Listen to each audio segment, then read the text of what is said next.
All right, give it to me. The following contains offensive language and spoilers. Listener discretion is advised. Dun, dun, dun, dun, dun, dun, dun, dun, dun, dun, dun. Don't know that one. It's Christmas time in Hollis. Oh, Christmas in Hollis. Okay. Oh, you must have been watching Abbott Elementary. I did. I know you did. Welcome back to the Comic Book Bulls Nursery Bully. Me host Leroy, aka Batman AF, with my co-host. Yeah, this is Eli, aka Captain Chunk. And let me get in the character. I was gonna say we can't see your face. There we go. Yeah. Pay no attention to the guy behind the curtain. Yeah, and we're back with another episode. And Eli, don't mind me. I just been spending all my day listening to nothing but Jay-Z albums until they completely remove his shit off Spotify. So there you go. Yo, it's a hard knock life, yo. For us. Also want to give a shout out to our third co-host, the AI. All hail the Doombots. All hail the Doombot. Yeah, we're gonna get going from that one. Just as we get started into the podcast, Eli, we got a meaty show. Let's get into it. Thick, meaty, girthy, all of the good stuff. Lumpy. Yes. Just like my oatmeal. No, not lumpy. No. You scare people. Yeah. All right. So we're gonna start off with it. First thing we want to talk about is Sony. Now I don't know if you know this, Eli, but Sony just released the first 8 minutes of Kraven the Hunter online. I did not know that. Yeah, they did. And they said that their demands are not met. They're threatening to release the rest of the movie next Friday. Oh, so. Well, what do they want us to do? Thanks, folks. I'm here all week. Try the deal. They actually did pretty good on Facebook, so it's getting good numbers. Anyway, can we go to the next part of the podcast? Sure. Eli, we're gonna bring the podcast down a little bit. We got to do our due diligence. Okay. This is some stuff that happened, and I have no idea if you've been keeping up with this, but this has been fascinating me for the whole week, and I got to talk about this. I want to say rest in peace to Brian Thompson. Oh, okay, sure. Okay, now when I say Brian Thompson, I do not mean the bad guy from Cobra. No, he's alive and well. He's good. You know. Yeah. Yeah. But this sounds like some shit the bad guy from Cobra. I never knew that guy's name. I know that actor, but I never knew his name. Well, see, now you know. I do know. We learn stuff on this podcast. No, that's not the Brian Thompson we're talking about. This is the Brian Thompson we're talking about. Okay. You still nothing? Still no, I know. I didn't know we were going there. Okay. I want to see. All right. For those who don't know who I'm talking about, we're talking about Brian Thompson. He is what was the CEO of UnitedHealthcare. He was the CEO of UnitedHealthcare, and he actually got murdered on the street and it's on foot. I'm not going to show the footage because if YouTube, Facebook, and Twitter and wherever else they see a gun on there, they shutting this whole thing down. So I'm not going to show everybody. I'm pretty sure everybody knows about that. I don't know because, like I said, the news, everybody kind of in their own world right now. You know, everybody looking at the Spotify playlist. I don't know. Well, it's been all over my feed. I don't know. Okay, because it just kind of hit me, and I was like, "Whoa, this kind of interesting." So I'm like, let's talk about it a little bit. Okay, so like I said, we talked about this guy, the United. Like I said, he was gunned down in the middle of the street. And Eli, I saw the broad daylight. Broad daylight. And so I saw the footage. Not going to show it, but I saw the footage. And Eli, with the way it was done, we may be looking at a professional hit. I think that guy was a professional assassin. Yeah, I mean, I we talk about the Punisher. Talk about the Punisher. Okay, there I tied it to comics. Okay, I tied it to comics. Boom. We will find a way. Blanca Trevino Mendez Santos. Yes. Yeah. Thanks for listening. How's it going? Shout out to you. I mean, because the way it was done, Eli, they said the way because he had a silencer. He was dressed like, on one of those watchdog videos and stuff like that. And then they said after it was done, and they said that the shell casings had writing on them, like denied, defund, something. I'm not going to something like yeah. He had messages. Yes, he had messages on it, and then he hopped on one of those city bikes in the city and rode off, and nobody saw where he went. So, like I said, he's a white man in his 30s in New York. You're not gonna find him. You can get out of here, especially since the police report named him a light-skinned man. So you're definitely not gonna find him now. You can play looking for the wrong guy. So. But they think they found footage of the guy, Eli. They think they found what the guy looked like, And when they show what the guy looked like, that's when the internet lost their shit. Because this is what the guy looks like. Okay, he looks like Jake Gyllenhaal or Timothy Chalamet or one of those movie star Hollywood guys and stuff like that. They're like he could be, trying out for a Marvel movie, some shit like that. So now people are talking about that more than talking about the fact that he's a fucking assassin. Yeah. You got on Twitter people like I saw hashtag Assassin Bay. Like, no, we're going too far with this shit, man. No, we need to stop romanticizing it. But here's the thing, Eli. Now that you see this, Hollywood's always looking like, okay, I need to find a guy to look like that. They got like 20 guys laying around and doing shit that look just like that. So they're waiting for the movie. They're just waiting for more footage to come out. So now you got, and I'm like, what? Why don't you just be a model or some shit like that? And why are you killing people? So it's just like it's like it's real life Zoolander. Like they're hiring Zoolander, like male models to like kill people now. So that's what it's like. So I don't know. Let me see what's going on here. See, even she likes him.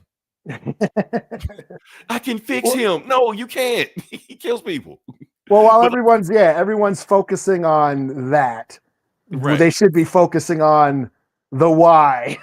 Right. But that's the thing, Eli. The why people are like, okay, we need to narrow down the motives of who would kill a billionaire CEO of a healthcare firm.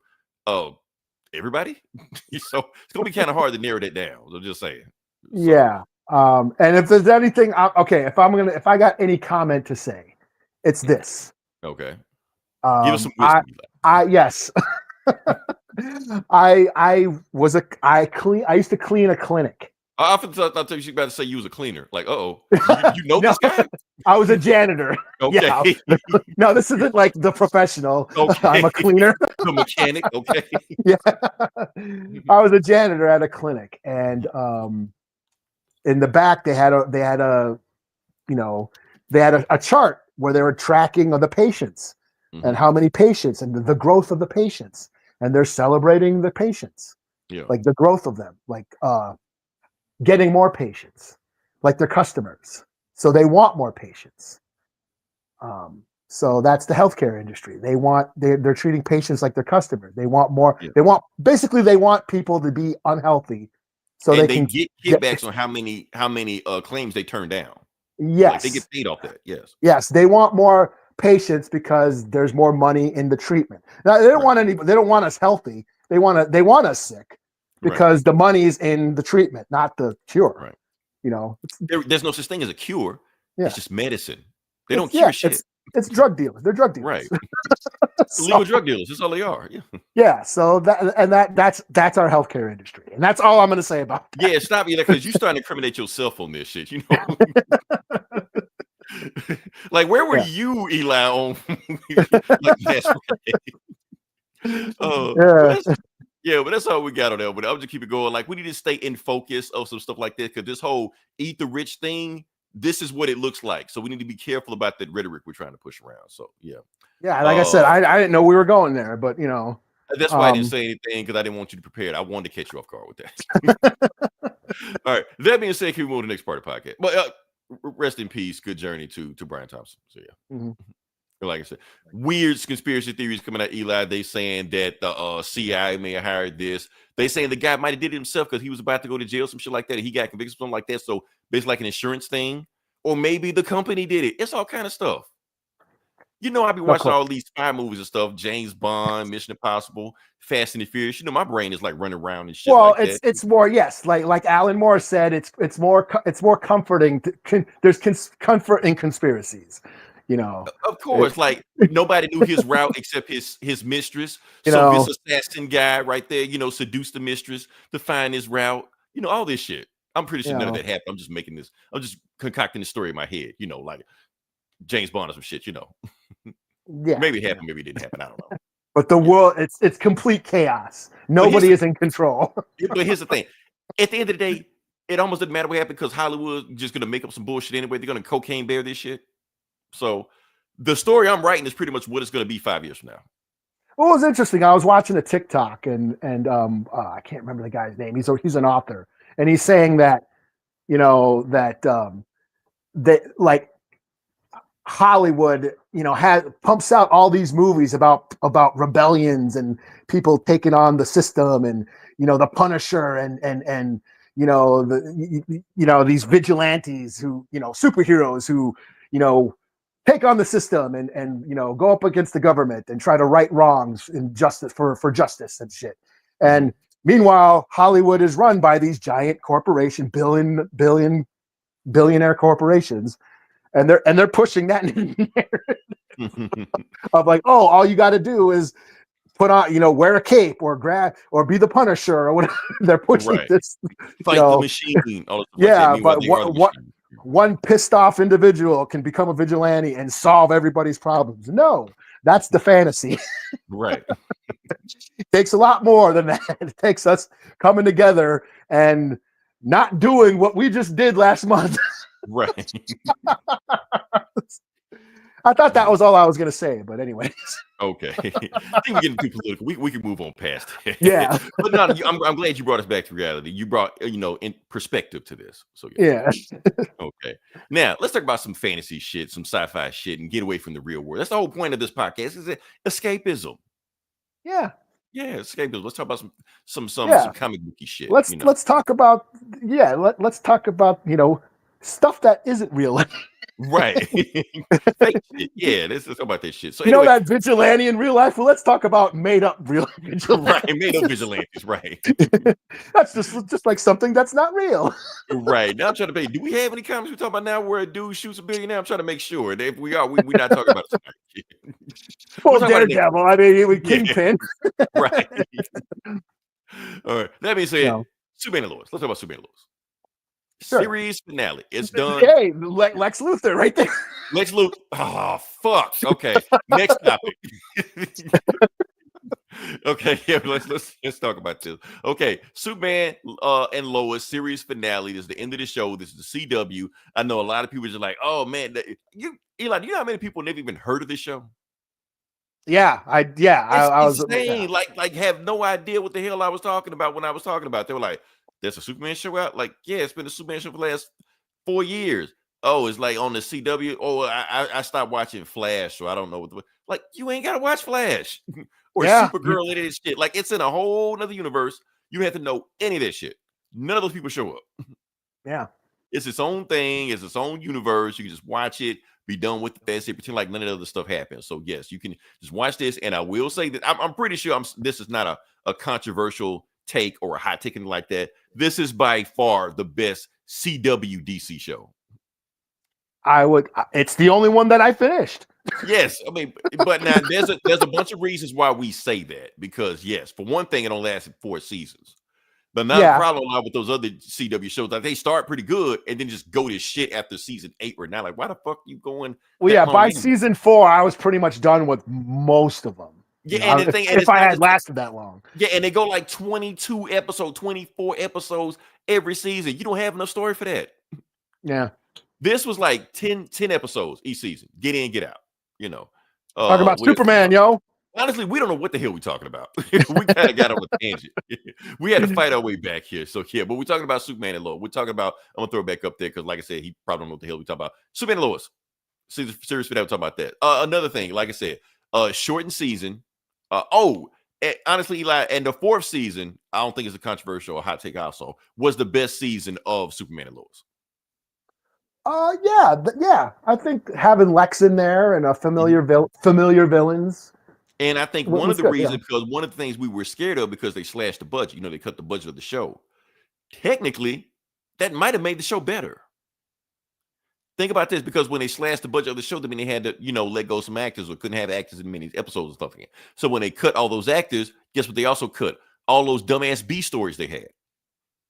So now we got to worry about Lana's daughter and what the hell she's going on. And all like that. Like, you may have got 1 or 2 episodes in the last season, but it wasn't just whole episodes of just them doing shit.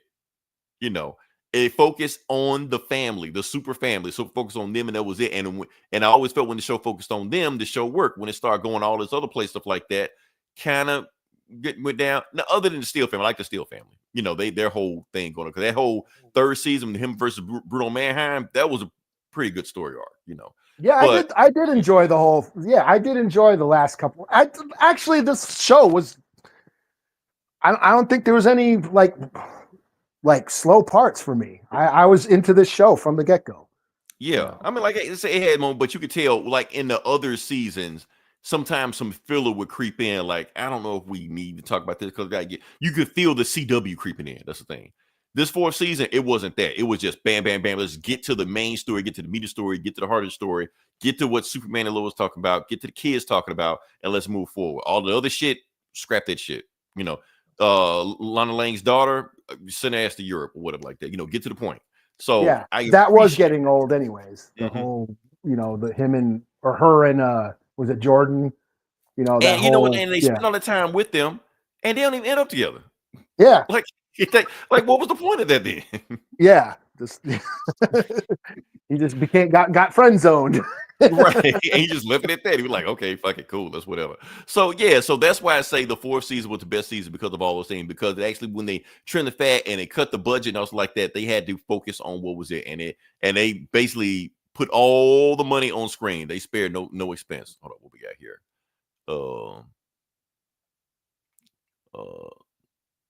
Okay, with the biker gang, Lex Luthor, never seen it, but heard great things. Okay, yeah. What was he from, Eli? Because I think you know him and I don't. The biker gang? The Lex Luthor guy. Oh, he was on Walking Dead. Oh, I thought he went on Sons of Anarchy and nothing like that. I don't know. I never really watched that. I just assumed he was. I knew he was on one of those shows I didn't see. So I just assumed Sons of Anarchy. But you're saying Walking Dead. Okay, cool. That makes sense. Yeah. Walking Dead. Okay, yeah. He was Abraham on Walking Dead. Yeah. Honestly, here's the thing. That guy to play Lex Luthor, I thought he was great. Now he didn't have as much time to work his Lex Luthor like to do on Smallville for like 10 seasons or like that. He pretty much had to do what he do in a short amount of time. But what he did, he was great. I mean, he was menacing, calculating. I hated him on the screen, and the fact that I hated him means he was a good actor. That's the whole point of it, Yeah, and the fact that he didn't show up until the end of the show, right? And they didn't really have to explain anything. That's just he was just after them, and he came out. The whole that was really smart of how he had been wrongfully imprisoned. Lois had framed him or whatever. Right. Even though he did all this other bullshit because they got him for that one thing. It kind of like Al Capone just find some shit to get him away. Yeah, and just have them show up at the end and have him be that affected was pretty cool. Yeah. I mean, because we already know like Lex Luthor's gonna be Lex Luthor, but you still got to execute, and they executed great. First, it also gave us the first Lex Luthor versus Superman war suit live action fight. That never happened before. That scene was great. He was putting off some Injustice combo moves on him and shit. I was like loving that. Okay, yeah, give me that. Yeah, it's funny that it's taken DC or Warner Brothers this long to do some shit. Right. And it was on the CW that did it. Like I think it gave us our first Lex Luthor Superman fist fight too. Remember that other episode when they had this red sun and they were just like duking it out. I was like this shit been building up like for 80 years. Yeah. We've been waiting to see these dudes throw blows at each other. Let's do headbutting them and shit. I was like, okay, this is a brutal ass fight. I like this shit. Yeah, this show was definitely slept on. I mean, it's a damn shame. It has some iconic moments. It's like a lot of shit you see in Superman comics for a CW show. You're like, damn, this is the first time they did this shit. Superman going to the sun and sun dipping, get his power back. Like the first time they ever did that, Doomsday. They gave us the best live action version of Doomsday ever, even though you got all these other movies doing shit. And he was threatening. Like and damn. Sympathetic. You felt bad for him. Sympathetic. Like you felt bad for him towards the end. Like, oh shit. Yeah, it's funny. Like I said, this not many people knew about this show, but it was probably one of the coolest iterations of Superman we've ever had. Yeah, like stuff you would expect, and you watch this show, you just like, damn, why haven't they done this in a Superman live action movie yet? Yeah. Like why you letting the CW kick your ass? Yeah. And the crazy thing is, when we talk about Doomsday, we talk about Lex Luthor. He fought both of them in one episode. Yeah. And you thinking like, okay, that's gonna be the whole episode. That's gonna be the top of it. Eli, that wasn't even the best part of the episode. No, that was like just half. That was like half of the episode. That wasn't even the best part. The best part of that episode, the series finale, was the second half of it. With they actually showed Clark and Lois getting old. Because the thing is, after the whole Lex Luthor did all this bullshit to him, he lost his powers. So he just like, fuck it, I'm gonna just grow old, with Lois.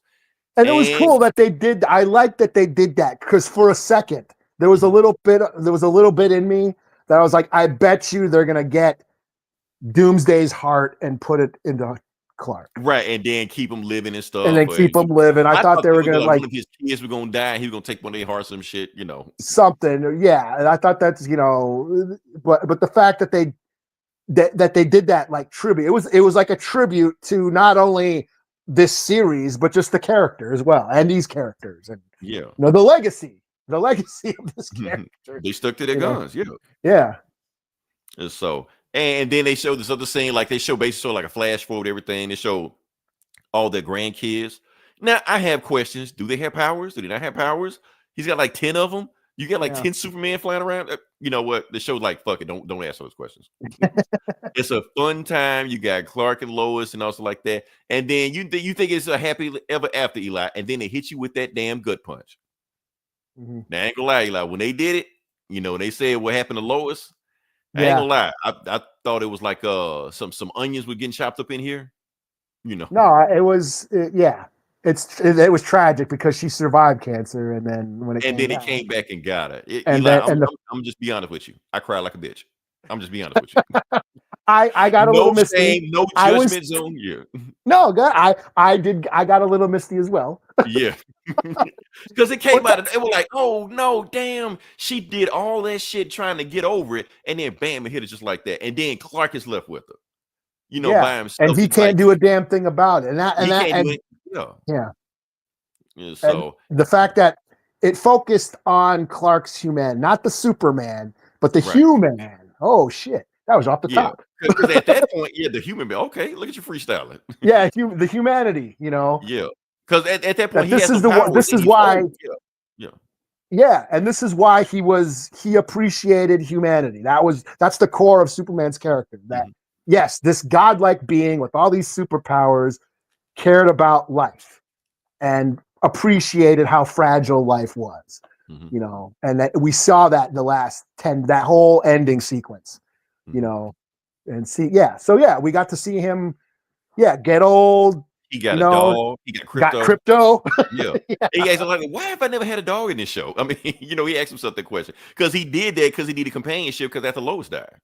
And so and seeing his grandkids and and then of course that even forgiven Lex, like they just threw that in there, like he forgave Lex Luthor for fucking him up, because what Lex Luthor did to him in that 4th season came back on him too.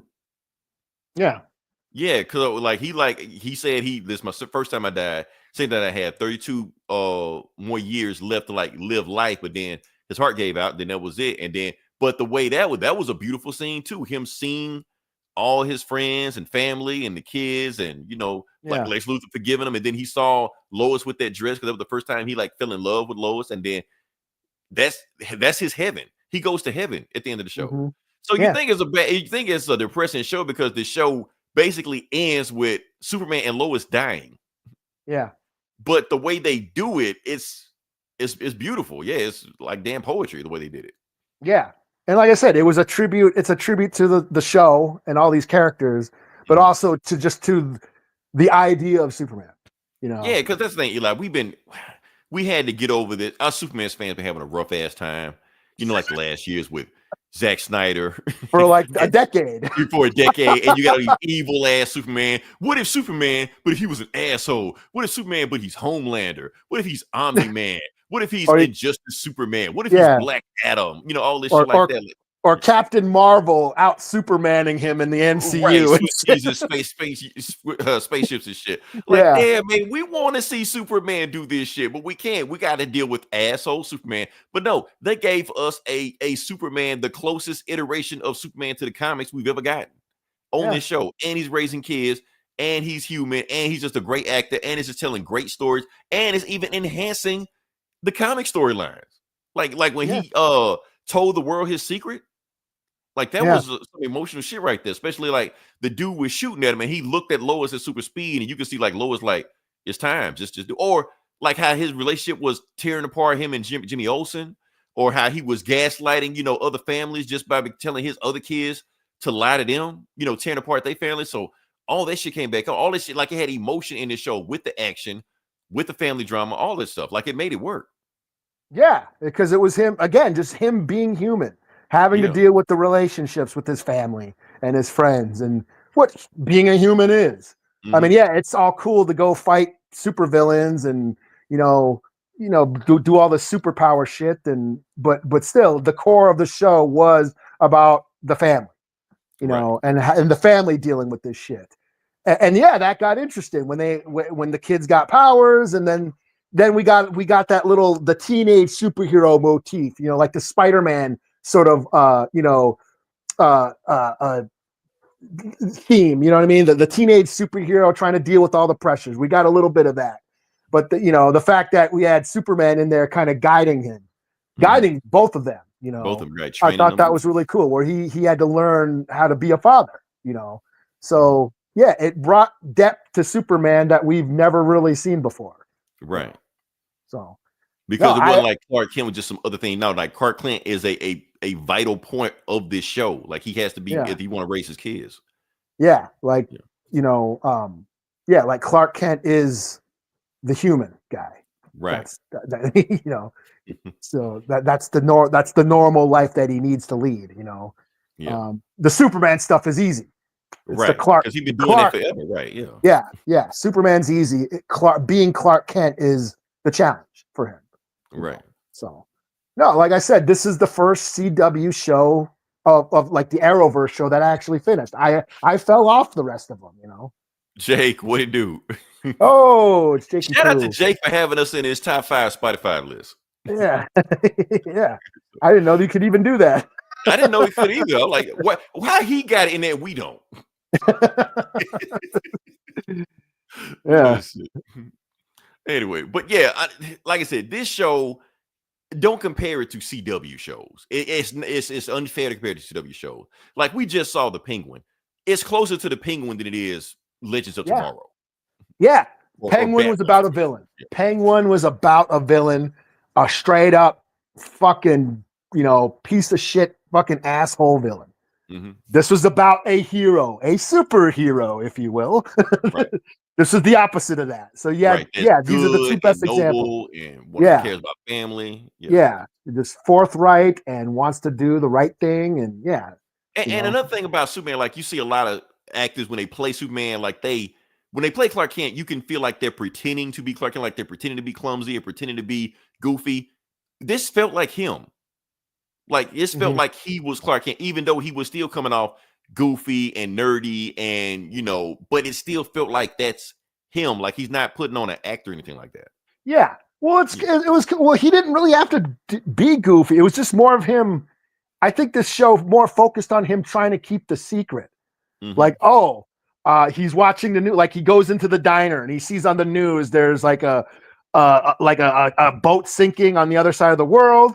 And then he goes, I left my wallet in my car. And then he goes out and goes and saves the people in the boat and then comes back and pays for his shit. So it's like, instead of being goofy, like Clark Kent and like we've seen in the movies, trying to be overly clumsy, to emphasize I'm not Superman. It was just him trying to like navigate the secret and keep his identity safe and his family life safe and stuff like that. So that was more interesting than just, him being Clark Griswold. Right. Yeah. So like I said, for those people that haven't heard of this show, don't know about this show, highly recommend it. You'll love it. I know the first 3 seasons are on HBO Max. I'm pretty sure the 4th season will be there. Hell, I wouldn't be surprised if it's there next week. Like the whole thing is just there, I think it's on CW. I mean, the 4th season's on CW. It's free. It's on CW also, yeah.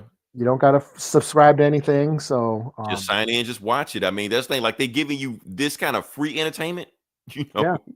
All this the best Disney Plus looking bullshit Doomsday. Yeah. And because the money they're putting in it, this feels like something that should be on premium network, like premium channels. And we were worried. Remember when they said, they're going to cancel next season and they're getting rid of all the cast and blah, blah, blah, blah, blah, because it's going to be the last season. And we were kind of worried about it. But no, it stuck the landing and it actually worked because, we didn't need all that excess. you know. Right. It trimmed the show down to what was important. Yeah. Yeah. So yeah, And I do love it that they redeemed Bruno Mannheim at the end of it, because honestly, I feel like Bruno Mannheim is one of the most interesting villains they had on the show, because yes, he was a gangster. Yes, he ran guns and drug money, all this shit like that, but he was putting money back in the hood. Now that's like, and the money he was putting back in the hood, like the hospital, it saved Lois. So how does Superman take down the guy that saved his wife? Like, it's interesting, you know. Well, that was a great story arc. That whole story arc with him and his wife and all that. And then of course, and then if there was like any teen drama that I got into, it was between what's her face and his son. And his son, the Romeo and Juliet thing right there. Yeah. How does this compare to Smallville? Look, I've seen every episode of Smallville, probably twice. It doesn't hold a candle. They're not even the same category. There's not even the same stratosphere. You know, so you can't compare Smallville to Superman and Lois. It's not the same thing. This is a much better show. Yeah. So. And even like I mean, if there was one, like I said, Jordan kind of got on my nerves for a little while, you know, with all his whiny emo shit. Angsty, yeah. But I think he pulled it through in the end. That he got through it, and he became a hero. Like, even when, and I actually got into it more this season when John got his powers. Well, John wasn't angsty with this shit. Like, he was just off and running. Like, he knew what the fuck to do. Yeah, and then you saw like the jealousy in the end. But that's another moving scene is when you thought John died. Right. And Jordan had to revive him and shit. Like, I was like, oh shit, hell no. They're not. Did you notice that John used the new power? Did he? He used a new power. He did some shit where he exploded his hands on his chest, and that's how he. Oh, revived. Jordan, when he was reviving him. He was right, like Jordan revived John, like he did. Okay, I'm gonna get into some nerd shit real quick. That's actually lore. Well, actually, he just I gotta do what actually in it. That's actually for the lore. Superboy had that power in the comics, like the Connor Kent Superboy. He had tactile telekinesis, what they call it. Okay. So he has different powers from other super people. So actually, he used the same power. So. I'm sorry to get on a tangent. Honestly, Eli, I did not want to talk about that, but I just did. Where else I'm gonna say that shit? No, man, this is what this is for. So, what else are we doing here? Right.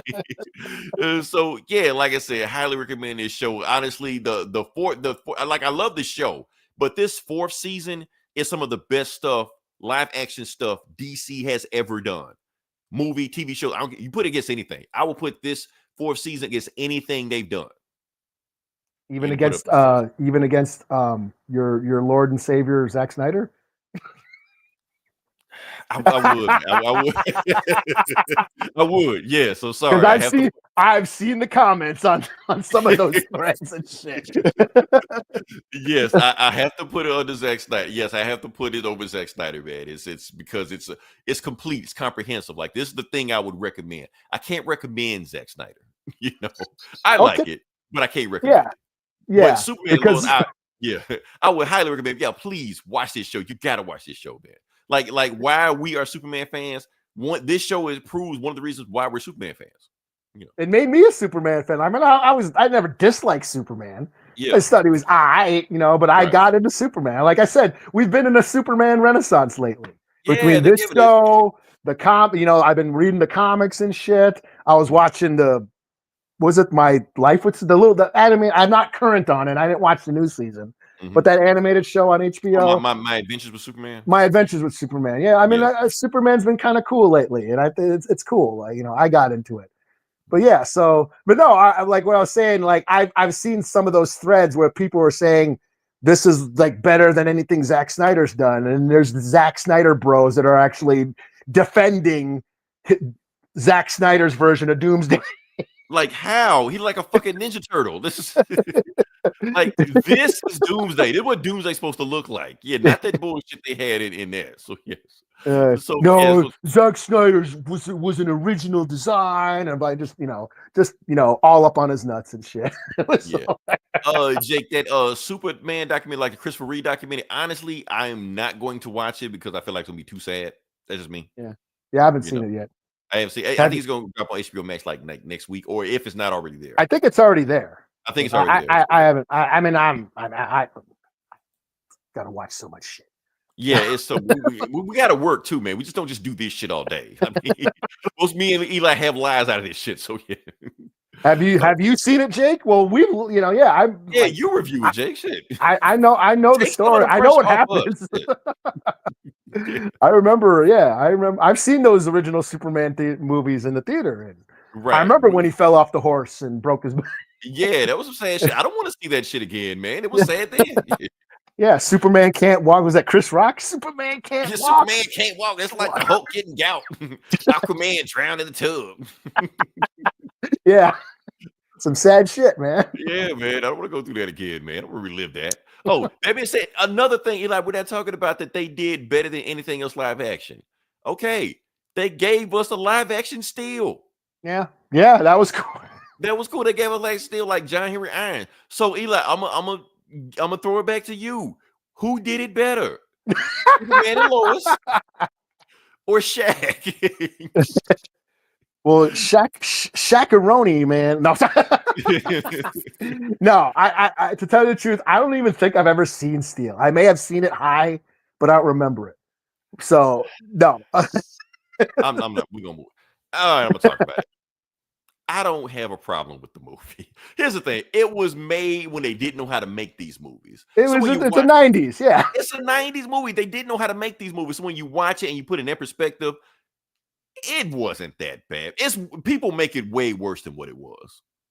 You know, honestly, I didn't even think Shaq was that bad as Steel. I didn't think Shaq was that bad as Steel. It was no Meteor Man, though. Okay, next topic. Here we go.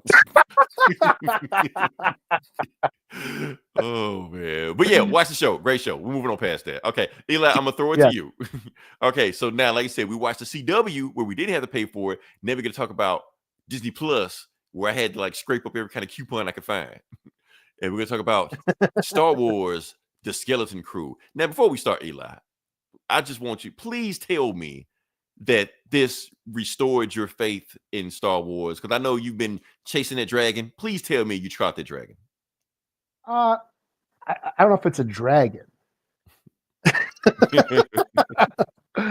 but I did enjoy this show. Thank you. Okay, I didn't watch it, but I'm just saying. I was just like, I hope Eli like this shit.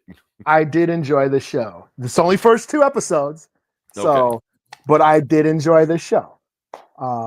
Yeah, Skeleton Crew. I got to watch the Disney dropped the first 2 episodes of Skeleton Crew, and it was a lot of fun. It was a total homage to 80s movies like The Goonies, Explorers, The Monster Squad, Flight of the Navigator. I don't know if y'all remember that one. I think that was a Disney movie, but yeah.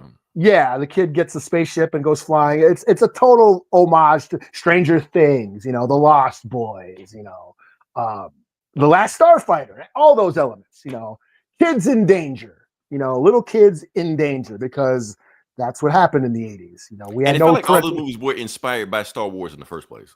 Pretty much, yeah. I mean, we had no parental supervision. Us Gen Xers, our parents were never around. We were always getting into some shit, and this show captures that essence. So yeah, Skeleton Crew is basically about a group of kids on this like suburban planet who get into an adventure. Do you want spoilers or non-spoilers? I can go either way. I mean, go for it. It's just 2 episodes. Go for it. Well, yeah. So yeah, we're introduced to this like suburban planet that resembles like 80s Reagan era suburbia. This affluent neighborhood. The kids are going to school. Their parents are never around because they're working all the time. They're pressured to, become a productive member of society to serve the new Galactic Republic. Kind of like in Reagan, the 80s, where greed was good and corporate America was coming back, and the me generation, and everyone invest in wealth and your stocks, and that was pushed in the 80s. The moral majority and all that shit. So these kids are pressured to do well in school and get their careers going and all that shit. And of course, the main character, this kid named Wim, he's got an imagination, and I think his parent, or I think his mom died, and she's not around, but the dad's always working too. So he's pretty much left on his own all the time, and he hangs out with his best friend Neil, who looks like Max Rebo, like baby Max Rebo. You know, the elephant-looking dude from played on the keyboard in Jabba's palace, that band. You know, Max Rebo, the blue elephant-looking dude. Oh, okay, yeah. Yeah, so they have Neil is that species, a little elephant kid. I thought you were gonna say he was his son or some shit. I'm like, come on, No. man. This is so bad. No. Neil has his own family and shit. Okay. But can he play? Can he rap no. or some shit? No, but that's his best friend, and they got imaginations. They long to be Jedi and go and escape their boring lives, you know, in this mundane neighborhood, and you know what I mean. And I gotta say, Neil is, I think, I don't give a shit. I think knocked Baby Yoda out of the fucking top spot of the most adorable Star Wars character of all time. Hot take. That's a hot take. That's a hot take. Okay. Yes. Nothing better happened to Neil, or we riot. Yeah. Eli said it. Yeah. Neil is the new Baby Yoda. Neil is baby Max Rebo. And is he? Oh, not that. We're gonna talk about this later. Is he on the poster? Is he? Yeah, he's riding the bike in the middle on the speeder bike. Yeah. Okay, right.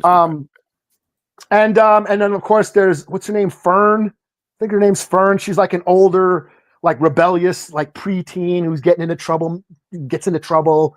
And then her best friend is like Casey. She's like looks like she's got like Lobot implants, but she's like the tech genius. So of course we got like the Ninja Turtle dynamic again. You know, we got the brooding one. Okay. Yeah. The brooding one, the goofy one. The leader, and the tech genius. You know, we got that dynamic. The funny one.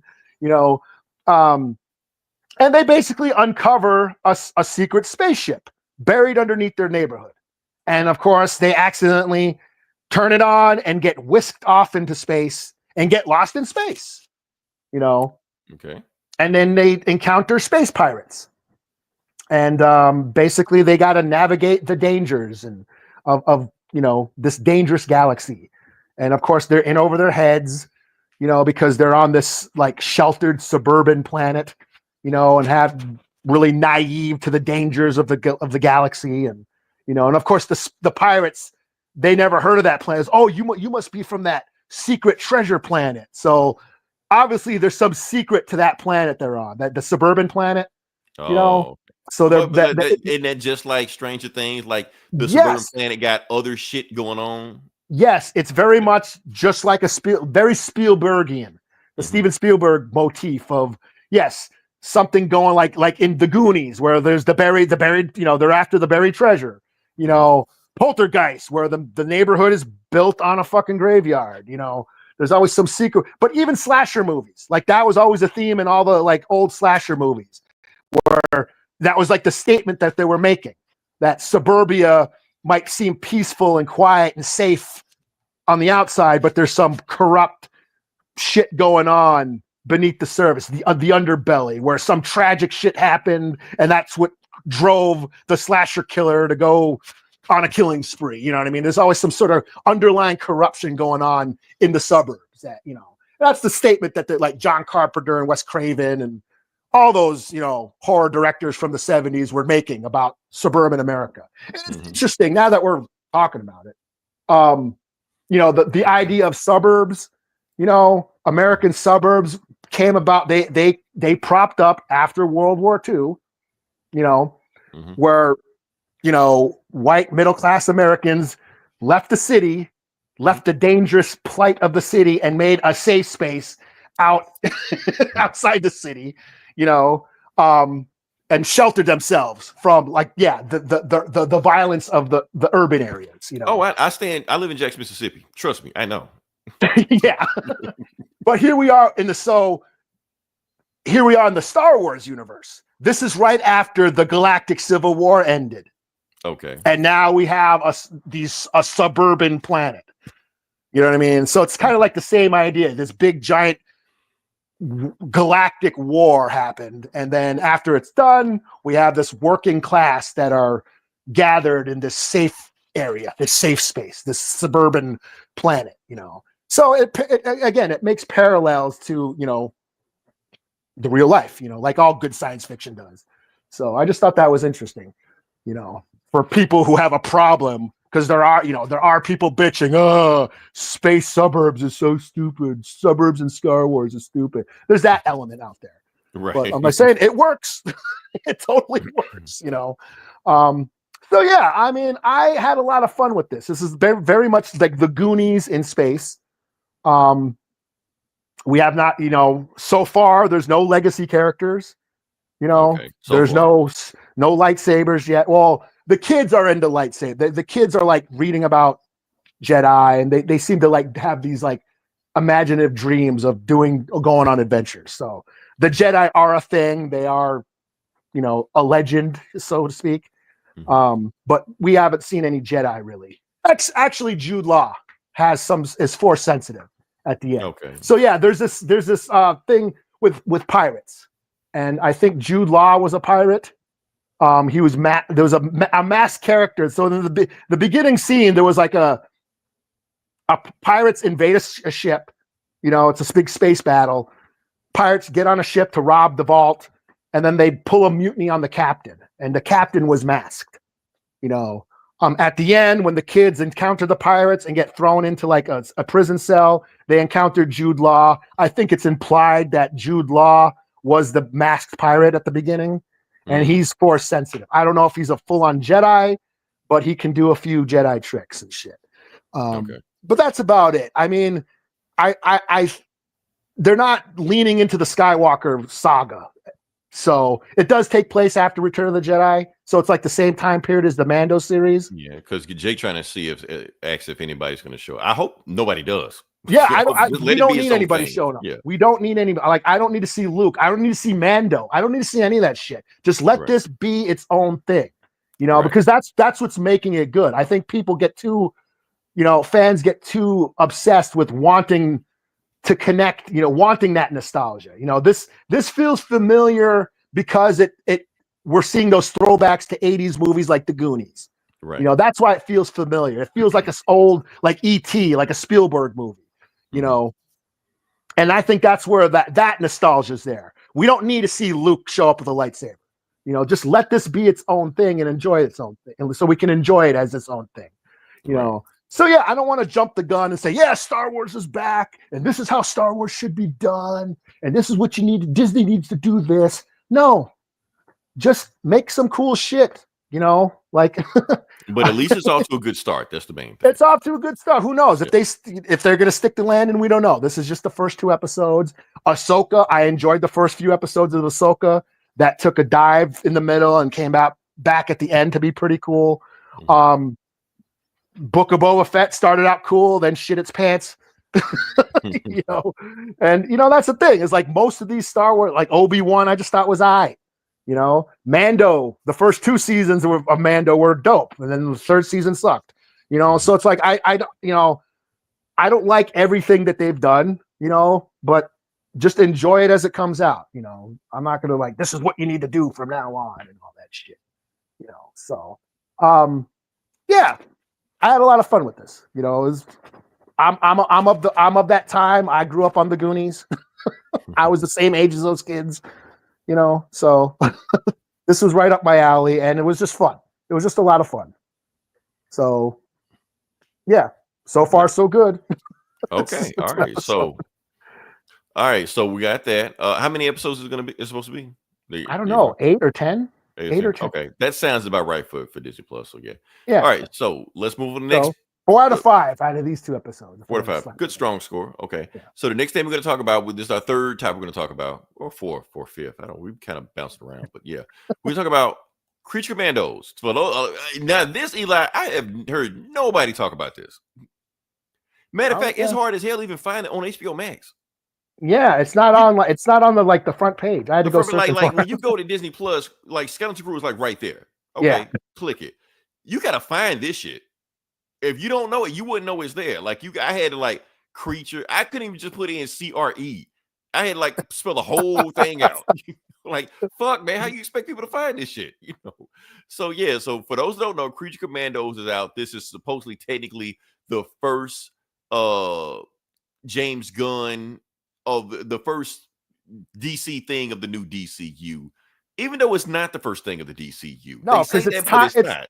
Yeah, it's tying into like the Suicide Squad and like Peacemaker canon. So yeah, like you got to watch both of those to kind of know what's going on. Viola Davis is doing the voice for Amanda Waller. Yeah, and she's specifically referencing what happened at the end of Peacemaker, why Task Force S doesn't exist anymore. And those same characters from Peacemaker are in this show. Well, Weasel's in the show. Yeah, and no. Weasel was in Suicide Squad. You're right. Yeah. And then what's the dude with the beard? Beard? Dijah? Yeah, the guy with the beard. Yeah. On Peacemaker. Yeah, so that's the thing. So this isn't James Gunn's first thing. This is a continuation of James Gunn's thing. Now people are like, what's canon, what's not canon? We read comics, so who gives a shit? You're right. But the point is, Eli, we read the comics, we know that whatever canon is what that writer writes. Like if Chip Zdarsky jumps on a Batman book, whatever Chip Zdarsky writes is canon. What he didn't write, it ain't canon. Tom King, whatever he writes is canon. Scott Snyder, whatever he writes is canon. And they ignore fuck all with anything else. Nobody gives a fuck about Kite Man but Tom King. That is it. The same thing with this. Whatever James Gunn wrote is canon. Whatever Zack Snyder, whoever the fuck, he don't give a fuck about that other shit. He don't care about Blue Beetle. He cares about his shit. That's it. So there you go. That's canon. Yeah, Shazam ain't in here. Hawkman. You know what's fucked up? Shazam was okay. It wasn't his James Gunn thing, but his partner, the Stafford, that was his thing, and he don't give a fuck about that thing anymore. You know why? Because it's tied into Black Adam. Because he don't give a fuck about The Rock. That's why. So yeah. So that's all. I'm sorry. I'm gonna let you go. What did you think about it? Because they got all these YouTube videos popping up, so like that things you may miss in Creature Commandos and Shaggy and Scooby-Doo shows up. I don't give a fuck about that, man. Is the show good? That's what I care about. So, well, yeah. I enjoyed it. I thought it was fine. Okay. Like my expectations weren't that high. I went into this, okay, this is going to be a, DC's version of Hellboy, know, and that's pretty much what it was. Or James Gunn version. Yeah, you can't even say DC. It's James Gunn's version. This is it's James Gunn's show. Yeah. Yes, it's you can see the trauma influence and all the James Gunn-esque humor and zaniness that he's known for. It is all there, Yeah, like if you've seen Guardians of the Galaxy, it's kind of but the leash is off. That's the thing. Yeah. He's not got. He doesn't have the restrictions of Disney. He can do what he wants, and he does. It's made me laugh. HBO encourages him to get away with this shit. I never knew the Bride was part of DC. I never knew the Bride was a part of DC.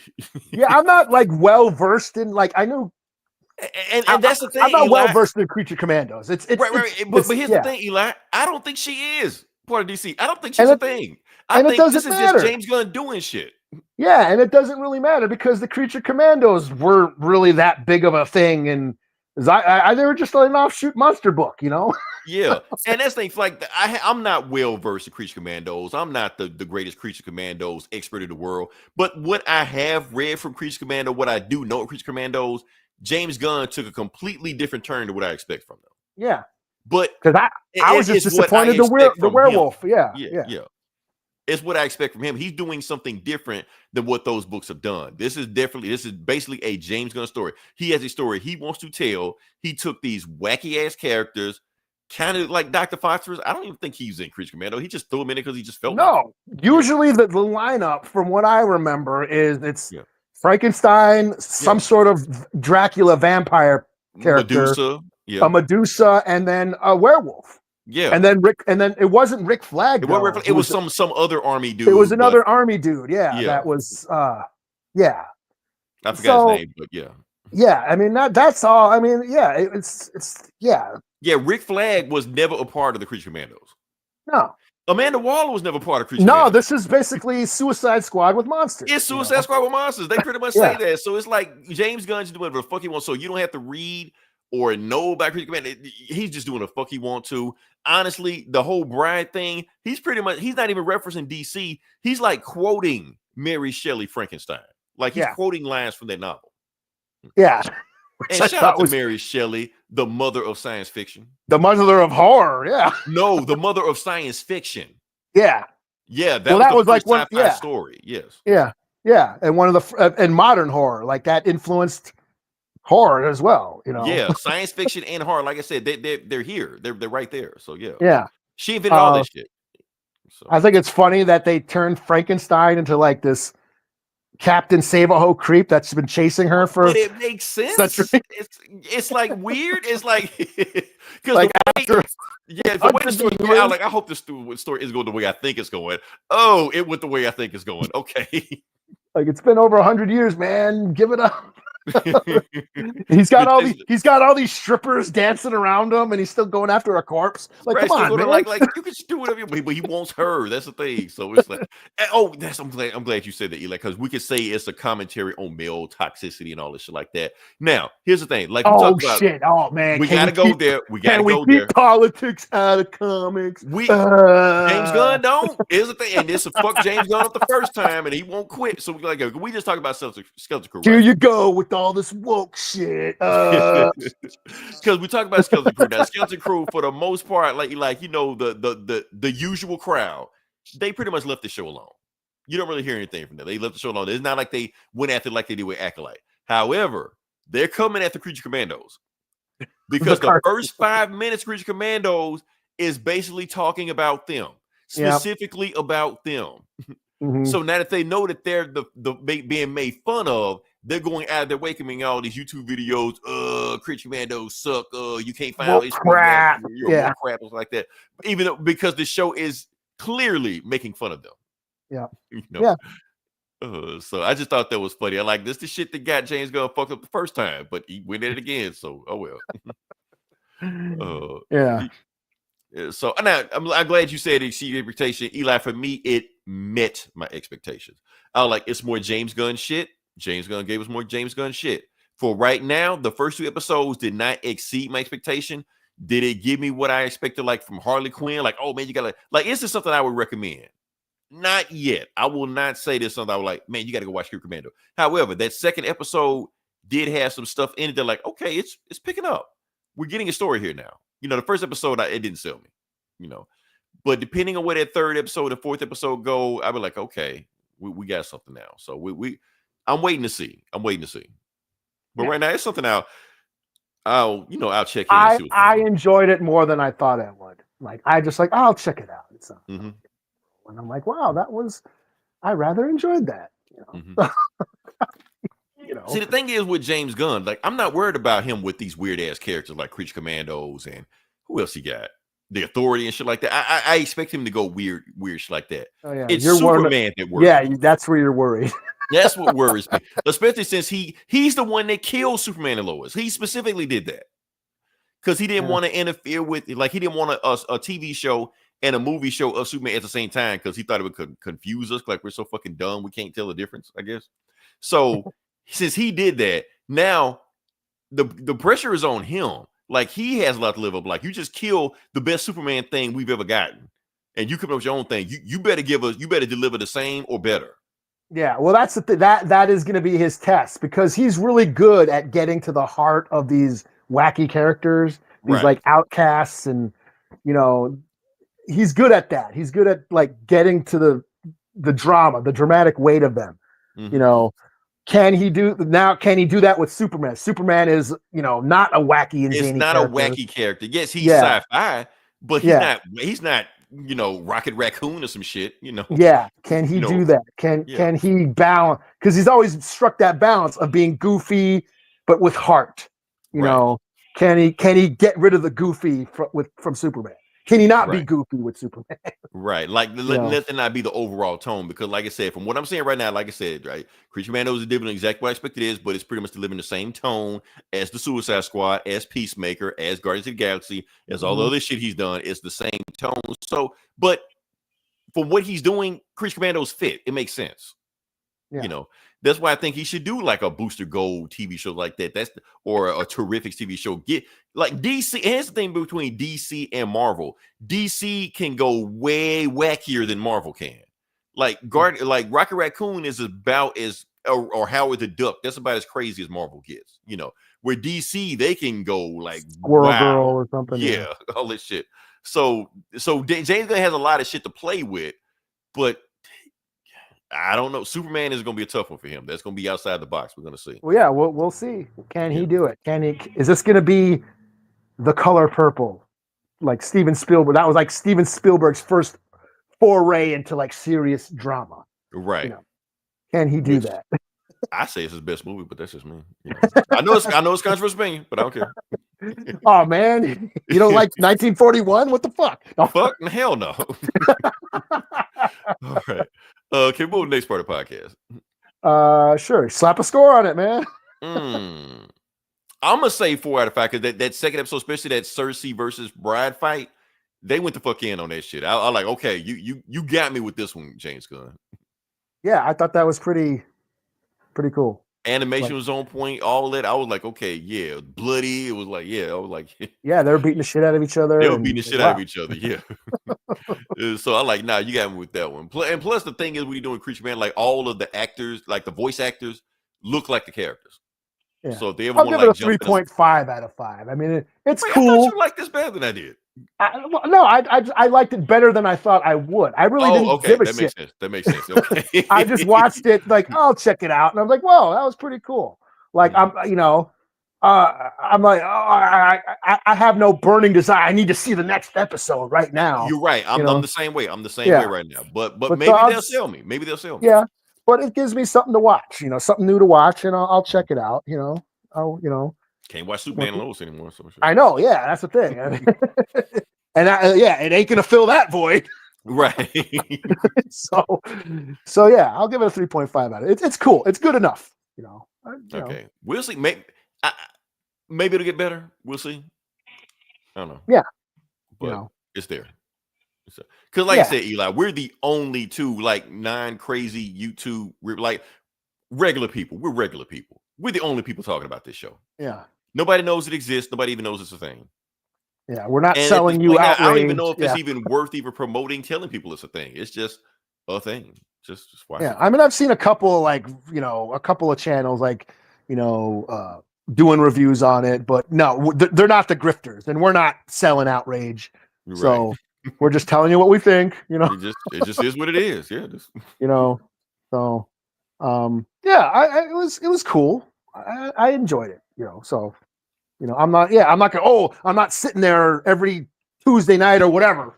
Right. Like how you do with some shows. Oh, what night is the new episode on? Oh, you wait for it. I'll refreshing the app over there, like hurry up. Yeah, shit. Yeah. I'll see it when I see it. I watched them both today. I was like, oh, okay. Oh, you watched it today. I watched when it came out, but still, yeah. Oh shit.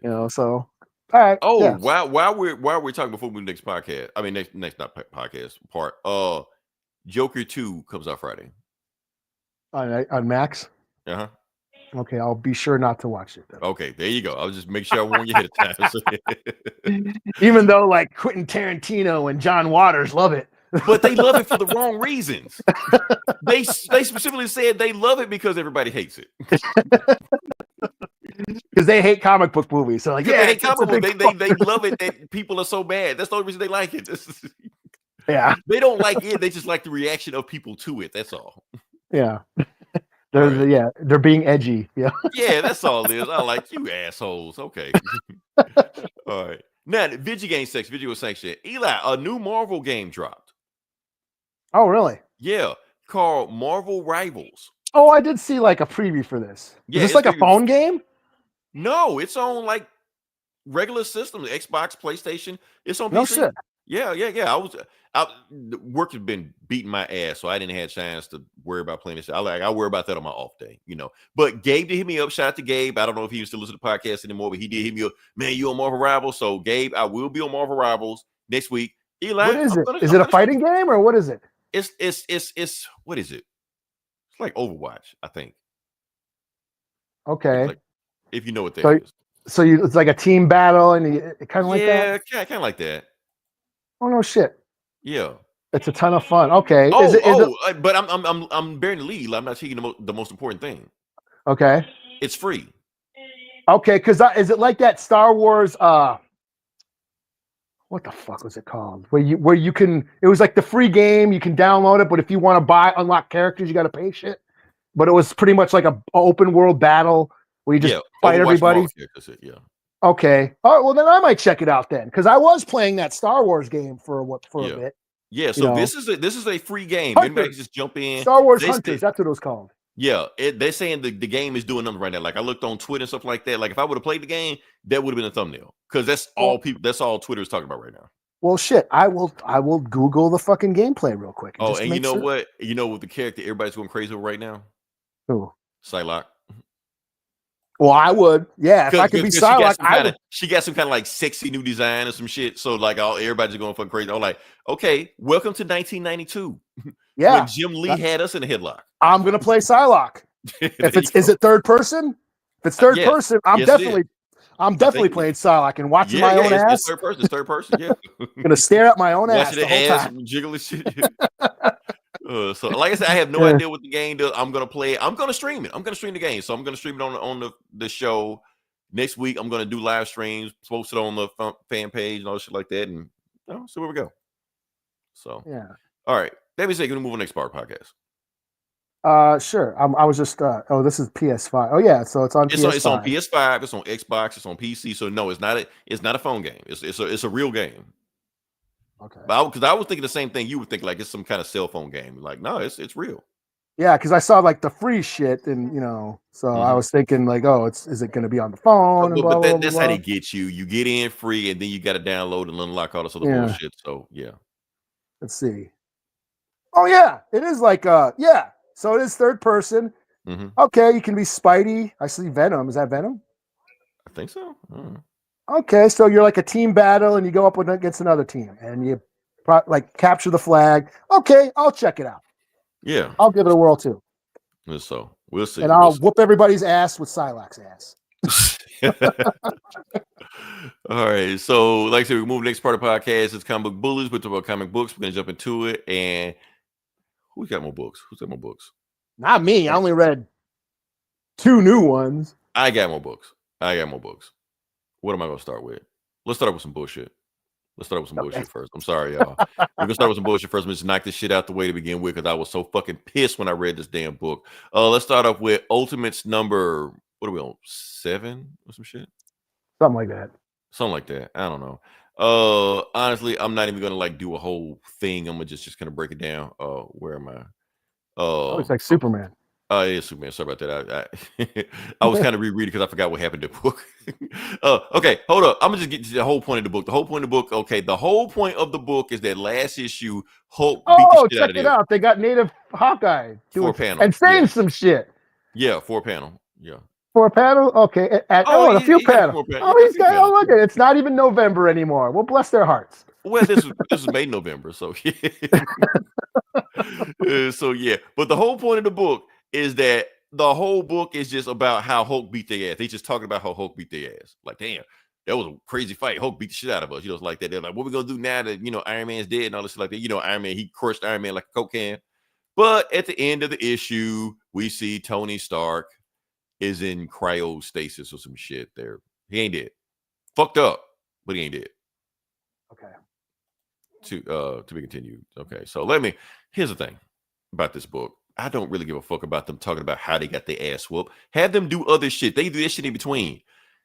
The thing is, now this is the gift and the curse about this hobby of ours, is that there's so many books out that you want to get everything, but you can't get everything. 1, we don't have the money for it. 2, we don't have the time for it.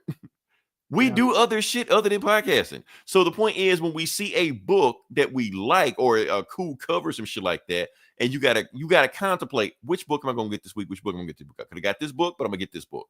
So when you read a bullshit book about nothing going on, you feel cheated. I could have got this other shit, but no, I got this shit. So yes, it pissed me off because I could have been reading other shit than them just talking about Captain America and Human Torch sitting at a bar drinking and shit. I don't need a book about that. Fight somebody, fuck somebody up, do something. Oh, but that's the humanity of fuck all that, man. About humanity. What we just praised Superman and Lois for. We did, man. But damn, that's a free weekly show. When I'm paying whatever the fuck I paid for this, and they just do this shit all day, and they just sit around contemplating and just talking about what they did in a better book last week. Like they could be on other shit, playing other shit. This was the definition of filler. I hate filler comics. Now, if I'm reading this shit on Marvel Ultimate Unlimited, I wouldn't feel so bad. I'd be like, okay, filler book, whatever, like that. But when you paying for this shit and you got other shit you could be doing instead of doing this shit, no, Nah, do better, Marvel. So that's all I got, man. Fuck this book, man. Oh, what you got next? Now you're saying you don't like this book because it was slow and boring, not because certain characters were. It was slow and boring. Eli, nothing happened. They just sit around and talk. That's it. They don't do anything. Because last time we didn't like the book with the native Hawkeye, we got some shit. Okay, true, but shit happened in that book. That's the thing. But yeah, it's like, man, y'all can save me with that shit. And man. we didn't like it. It's not. We liked it. We just didn't like it as much as, you know. Yeah, I enjoyed that book. That's why I reviewed it. I was like, it was actually a fun book. I just had issues with the message of the book. We just decided to be critical of some things. And we decided to be critical, but the book was entertaining to me. Yeah, that book was not this shit. Yeah, we had to love it. Yeah, we only liked it. We didn't love it. Even though we're the only ones that read it, the people criticizing us didn't even read it. Yeah. Tell us what to like. So yeah. All right. Yeah. So hold up. What we got here? On what? On Ultimate? He didn't read it. When did he chat? Is he I don't know. 217. Talking about? Is he talking about Skeleton Crew? I said 4 out of 5. No, that he just posted it. He just posted. Oh, slap a score on. I didn't read this. Slap a score anyway. I don't give a fuck. You probably got the same score. I'll give it a 8 out of 5. Because we're not allowed to hate Leroy. He's getting. I'm the one that's canceled. Up. Okay, he talking about me. Oh, Eli, Leroy, almost the same. We look the same. It don't matter. Yeah. Yeah. Oh, I'm gonna say 2 out of 5 because the art was cool, but don't waste your money on this. Now maybe they're spinning their wheels for some other shit coming on next week, but don't waste your money on this book. This is a book you definitely could say you will miss nothing if you're trying to follow this whole overall story arc of the Ultimate. Because like I said, I've been enjoying this book. I've been enjoying this run. Yeah, because didn't he fuck everybody up like Hulk fucked everybody? Yeah, killed Iron Man. Yeah, and that's all they talked about, how they got fucked up. That's the whole book. So, like, I don't need you to talk. I saw it happen. Oh shit! All right, what you got? What should I do? Should I do the new book or should I do the manga? You saving the manga for last.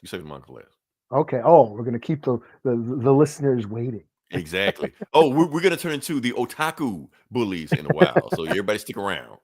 Okay, so I didn't read much this week. It was a light week, but one of my favorite books of the year dropped. Grommets, number 6. This is on Image. This is Brian Posehn and Rick Remender's collaboration, coming of age story about 80s skater kids, kind of growing up in Cali. They're both outcasts. They're this kid moves to a new town. He's a skater kid. He's into punk rock and thrash metal, and he's kind of an outcast.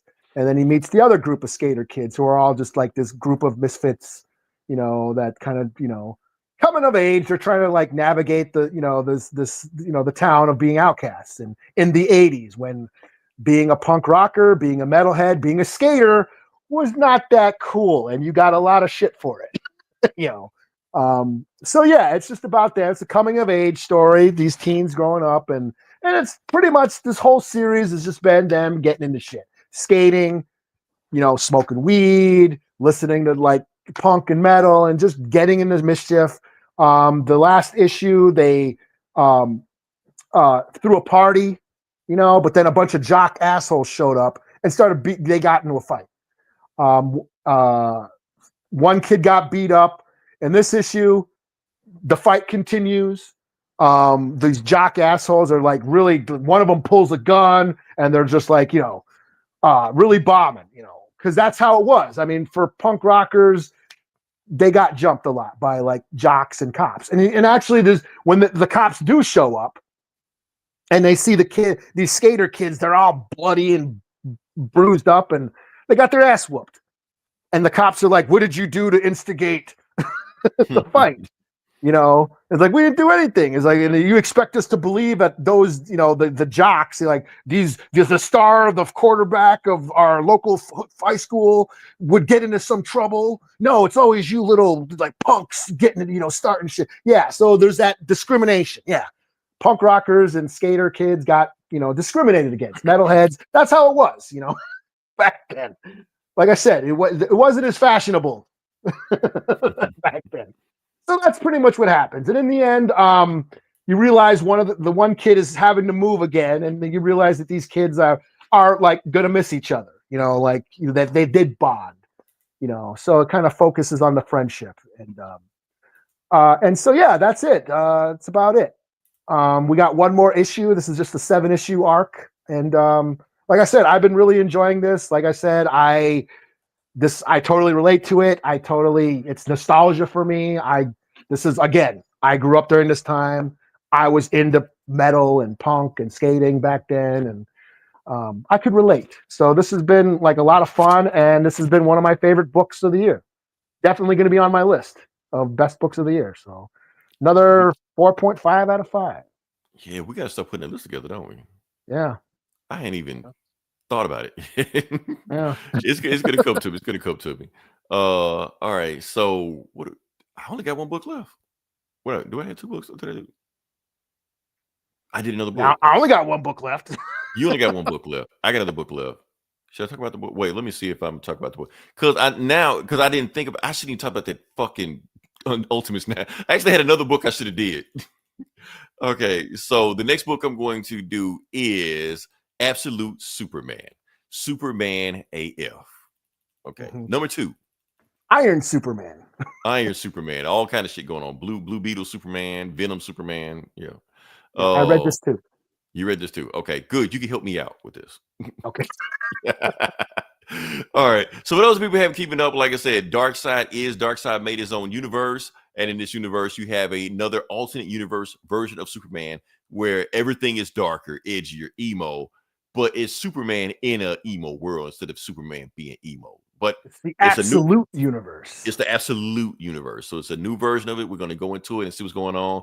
Boom, let's just jump into it. So, and it's Superman on the cover, Superman versus 100 Peacemakers. So there you go. All right. So the book starts off with, Krypton 6 years ago. And Superman, in Kal-El. So Kal-El has only been on Earth at least a minimum of 6 years. It ain't like he was born there. He's only been there about 6 years now. Yeah. So, and he got in trouble in school. But what did he get in trouble in school for? Because he wrote a paper and did his own research. This was the most interesting part of the book for me. What, the Kal-El part where he got in trouble with his school? Because he didn't use AI. He wrote it himself. He didn't use AI, generate text, or he didn't like do that. No, he was like, I wrote it myself. I did my own research. You're not supposed to do your own research. Yeah. So we gotta talk to your parents after school. So you're like, yeah. So yeah. So now you were free. You were using free thought. What the fuck? Right. You can't do that.